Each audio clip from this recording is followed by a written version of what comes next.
Only do what is in my job title? Fine, good luck paying employees. Part 3. When I showed up to work, I see the entire warehouse staff of 50 people walking out of the front door. I stopped one and asked why they are leaving, and they replied with, "I didn't get paid today, so I am not coming back until I do."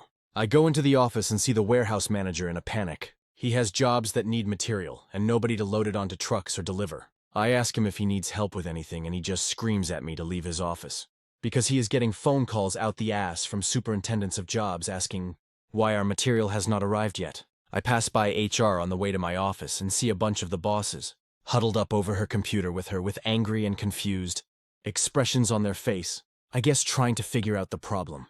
I felt bad for her because it really was something out of her control, but I knew she would ultimately be okay because she had been there for so long that they would never fire her. When I get to my office, I see the VP waiting for me there. He has a very pissed-off expression on his face. When we get inside, he demands to know why I did not fix the problem in HR when she emailed me about it.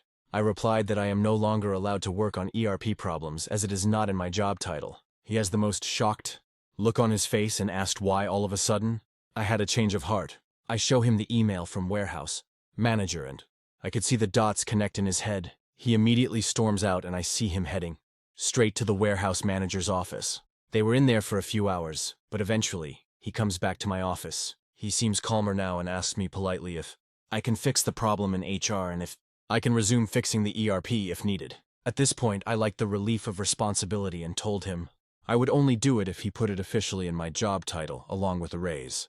His calmness turned to anger again, and he says, "I cannot believe you," as he storms out and returns to his office. A few hours later, he sends out a mass email that he has hired the old ERP consultants to fix the problem, and that next week, everyone would be paid for the money they are owed, along with the money they earned if they returned to work. This one surprised me, as he would rather pay over $60,000 a year to consultants than give me a few extra bucks an hour for better work. I think he expected me to change my mind and just do it for my own paycheck, but I decided to wait because I knew how these consultants were, and if they managed to fix this problem in a week, I would streak naked through the office. Most of the warehouse staff agreed to return, but were still upset about not getting paid.